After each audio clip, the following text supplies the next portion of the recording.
नमस्कार, छत्तीसगढ़ एक्सप्रेस देख रहे हैं। मैं हूं आपके साथ बुशा और सबसे पहले खबर की बात करेंगे, जहां छत्तीसगढ़ के मुख्यमंत्री भूपेश बघेल के शिमला दौरे का आज दूसरा दिन है।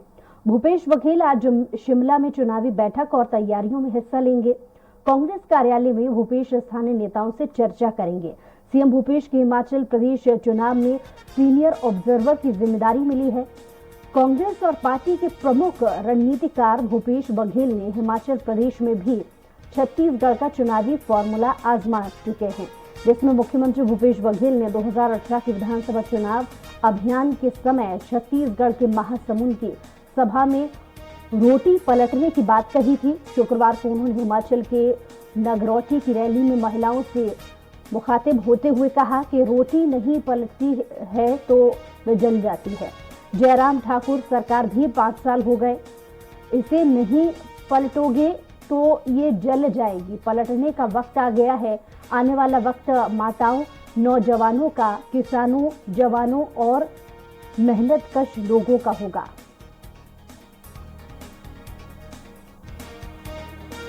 और इस पर ज्यादा जानकारी के साथ स्वराज संवाददाता दिलीप साहू हमारे साथ फोन लाइन पे जुड़ गए हैं। दिलीप, आज शिमला में भूपेश बघेल रहने वाले हैं। आज का उनका क्या कार्यक्रम रह सकता है? जी, दूसरा बता दें कि मुख्यमंत्री भूपेश बघेल कल से हिमाचल दौरे पर है। कल जहां उन्होंने कांगड़ा में रैली की और प्रियंका गांधी के साथ उन्होंने चुनावी रैली में शामिल हुए और उन्होंने वहां चुनावी रैली को संबोधित भी किया। और उसके बाद आज उनका प्रमुख रूप से पार्टी के कार्यकर्ताओं के साथ बैठक है। 11:30 बजे वहां पहुंचेंगे शिमला के राजीव भवन में, और वहां कांग्रेस कार्यालय में उनकी जो स्थानीय नेता है वहां उनके साथ भेंट मुलाकात होगी, चर्चा होगी और आगे की रणनीतियां बनाई जाएगी कि किस तरह से वहां चुनावी रणनीति पर काम करना है। और जो लगातार, क्योंकि मुख्यमंत्री भूपेश बघेल हिमाचल प्रदेश चुनाव के लिए सीनियर ऑब्जर्वर है, साथ ही साथ वे स्टार प्रचारकों में भी शामिल है, तो लगातार उनका प्रयास रहेगा कि कहीं किसी भी तरह से पार्टी को फिर से सत्ता में लाए। इसके लिए वो लगातार प्रयास कर रहे हैं और इसी कड़ी में उनकी जो रणनीतियां है वो बनाई जा रही है। और खासकर अभी जिस तरह से भाजपा में जो टिकटों का वितरण हुआ, उसके बाद से जब वहां भगदड़ मची और 10 लोगों का टिकट कटने के बाद जो आलम बना है, तो उससे कहीं न कहीं कांग्रेस को फायदा होते हुए दिखाई दे रहा है। इसको कहीं न कहीं कांग्रेस किस तरह से बनाए, और जब टिकट का बंटवारा हो तो कांग्रेस किस तरह से इन चीजों को जो यहाँ पर भी जो स्थितियां निर्मित होगी उससे कैसे निपटा जाए, इन तमाम चीजों को लेकर भी चर्चा की जाएगा। और सभी नेताओं के साथ आज उनकी बैठक होगी और इस दौरान वो लगातार चुनावी रणनीतियों को लेकर चर्चा करेंगे। साथ ही साथ जिस तरह से छत्तीसगढ़ में काम हो रही है, छत्तीसगढ़ की योजनाओं को और सीजी मॉडल को किस तरह से लोगों के सामने रखना है, और कांग्रेस की सरकार जब सत्ता में आएगी तो किस तरह से लोगों के हित में काम करेगी, किस तरह योजनाएं लागू करेगी, और हिमाचल प्रदेश के नजरिए से वो किस तरह से वहां के लोगों को रोजगार सहित तमाम तरह की सुविधाएं उपलब्ध कराएंगी। इन तमाम बिंदुओं को किस तरह से लोगों के बीच पहुंचाना है, इन विषयों को लेकर आज चर्चा होगी। संगठन के साथ चर्चा के दौरान तमाम जो नेता है, वहां के पीसीसी पदाधिकारी है, उन लोगों के साथ चर्चा होगी और उन्हें दिशा निर्देश मुख्यमंत्री भूपेश बघेल देंगे कि किस तरह से आगे की रणनीति रहेगी। और जिस तरह से भाजपा जो आक्रामक रूप में वहां नजर आ रही है, तो उसकी काट के लिए किस तरह से कांग्रेस की रणनीति होगी, इन तमाम बिंदुओं को लेकर आज चर्चा होगी। जी दिलीप, आप हमारे साथ बने रहिए, अगली खबर पर लौट रहे हैं आपके पास। भाई, छत्तीसगढ़ में आदिवासियों के आरक्षण रद्द होने के मुद्दे को लेकर राज्यपाल अनुसुईया उइके ने मुख्यमंत्री भूपेश बघेल को पत्र लिखा है। उन्होंने पत्र के माध्यम से पूछा है कि आरक्षण बहाली के संबंध में राज्य सरकार ने अब तक क्या कार्रवाई की है, इसकी जानकारी तत्काल दी जाए। उन्होंने ये भी कहा है कि राज्य सरकार विधानसभा का विशेष सत्र बुलाकर विधेयक पारित कराए और या फिर अध्यादेश के जरिए समस्या का समाधान शीघ्र ही करे। इस संबंध में राजभवन पूरा सहयोग करेगा। राज्यपाल ने पत्र में लिखा है कि जनजाति समाज के विभिन्न राजनीतिक, गैर राजनीतिक संगठन, अधिकारी और कर्मचारी संगठन विभिन्न स्तरों पर प्रदर्शन कर आरक्षण बहाली की मांग कर रहे हैं। इस स्थिति में जनजातीय समाज में असंतोष है और कानून व्यवस्था की स्थिति निर्मित हो रही है। उन्होंने लिखा है कि जनजाति बाहुल्य प्रदेश होने के कारण बतौर राज्यपाल जनजाति हितों का संरक्षण करना उनकी जिम्मेदारी है।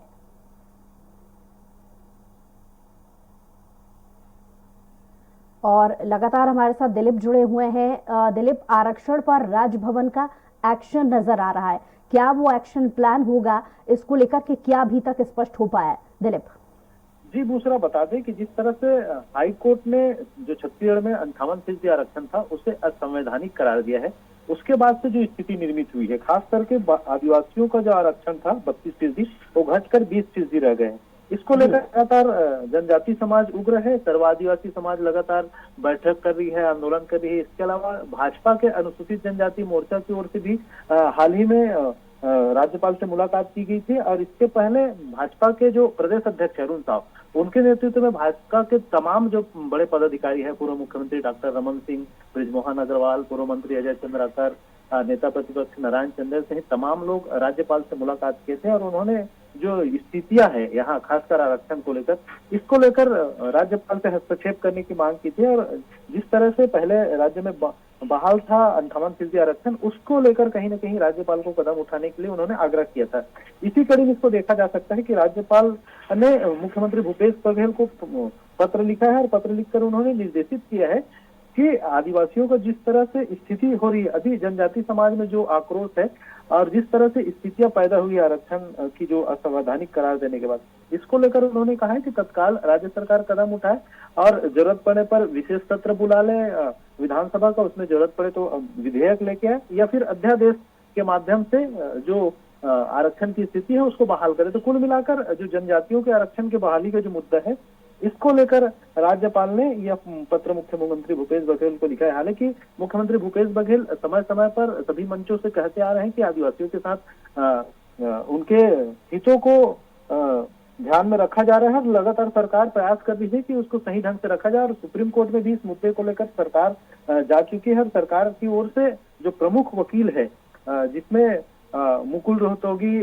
कपिल सिब्बल और अभिषेक मनु सिंघवी को पैनल किया गया है। और साथ ही साथ सरकार का यह प्रयास है कि कहीं न कहीं आदिवासी हितों को ध्यान में रखते हुए अभी दूसरे राज्यों की जो स्थिति है उसका भी अध्ययन किया जा रहा है। खासकर तमिलनाडु, कर्नाटक और महाराष्ट्र का दौरा इनके ओर से भेजा गया है कि इनके जो प्रतिनिधि मंडल है सरकार के, वो वहां की स्थिति का, वहां के आरक्षण की स्थिति का जायजा लेने गए हुए हैं, दौरा कर रहे हैं, ताकि जब यहाँ लागू करे वहां तो स्थितियां फिर से पैदा न हो। क्योंकि जिस तरह से ओबीसी आरक्षण जब लागू किया गया था 27% उसको बढ़ाया गया था और उस समय जब कुछ लोग हाई कोर्ट चले गए थे तो जो हाई कोर्ट ने उसको स्टे लगा दिया था। तो इसलिए सरकार के प्रयास होगा कि अब जो फिर से जब अध्यादेश लाए या विधेयक लाए तो उस दौरान किस तरह से चीजें स्पष्ट हो और उसको हाई कोर्ट में भी किस तरह से बात सरकार रखे, क्योंकि हाई कोर्ट के फैसले ऑलरेडी आ चुके हैं, फिर सुप्रीम कोर्ट में मामला है। तो इन तमाम तरह की जो संवैधानिक हिस्से है उसकी भी अध्ययन कराई जा रही है। साथ ही साथ दूसरे राज्यों में जहां पर 50% से ज्यादा आरक्षण लागू है, तमिलनाडु, कर्नाटक और महाराष्ट्र में, उस